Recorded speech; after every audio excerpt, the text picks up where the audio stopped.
Hi everyone, I'm Zilia, founder of Chanova Design, a feng shui-driven interior design studio rooted in mindful and intentional living.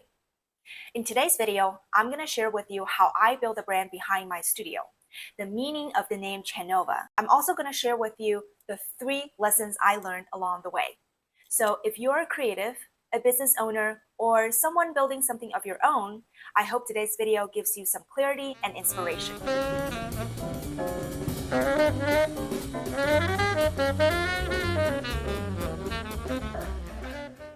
When I decided to have my own studio, I knew I didn't just want to have a logo or a pretty website. Even though that was really important to me as a designer, I also didn't want to use my own name. When I was first starting out in college about 10 years ago, I freelanced as a graphic designer. And at the time, I did use my initials to create a logo. I think it was a good way to get started and put your name out there so that people could remember you and also know what you're capable of doing. But now that I've grown so much as a professional, I really want to have that business mindset and create a name that represents my business as well as my future team. I also wanted to create better work-life balance, as well as boundaries between my identity as well as the business identity. So then I started to look for a name that felt deeper and more future-focused, and that's how Chanova came to life. Chan is the Chinese word for Zen.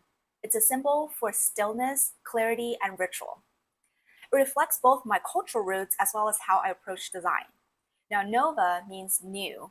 It's like a new star being born, and I felt like I wanted to bring some new, fresh energy into my career. Now, the backstory of choosing a name that represents something new was that I didn't really start Chanova on a high point. I actually started Chanova because I was in a very low point of my life and my career. I had just been laid off from what I thought was my dream job at the time, and a month later, I was evacuated from my home during the Eaton Fire. It was a wake-up call. I had to pause, reset, and ask myself what I really wanted from this next chapter. And that's when Chanova really began. Starting this studio wasn't just about chasing a dream. It's more about building something from the ground up and lifting myself up. During the past few months of creating the brand, I also learned some really valuable lessons along the way. After creating brands for so many other people's businesses, creating my own brand was surprisingly hard.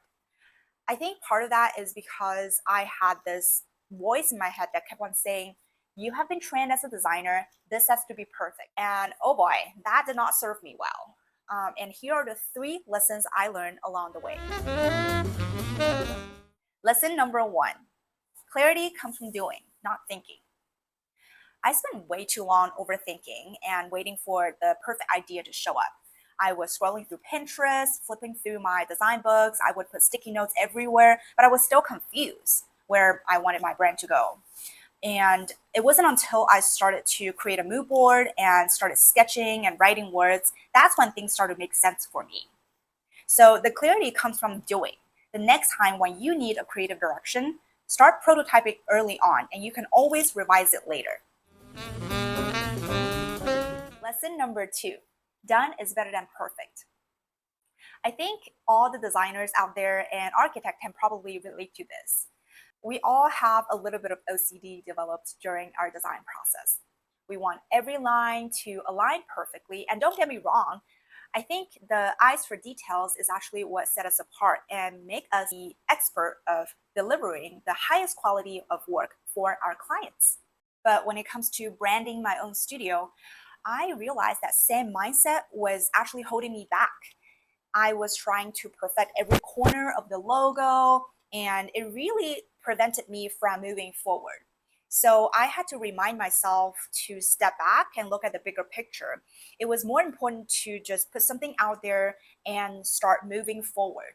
I think that the clarity, the momentum, as well as the growth will really come with you once you begin. Lesson number 3, branding is important, but it's not everything. I know this might sound funny because I just spent months creating the brand, but the truth is, Branding only really matters if it supports the actual work that you're doing. And in my case, that's interior design. So I have to make sure that my brand supports the interior design services that I'm offering to my client. For me, interior design is where my passion and energy needs to go. And the brand is just a way to express that, not something to overthink or obsess over forever. It should feel aligned with the values that you're representing in your brand, not perfect. And as I grow, I know Chanova Design will grow with me creatively and professionally and as a team. Thank you so much for watching and being here with me.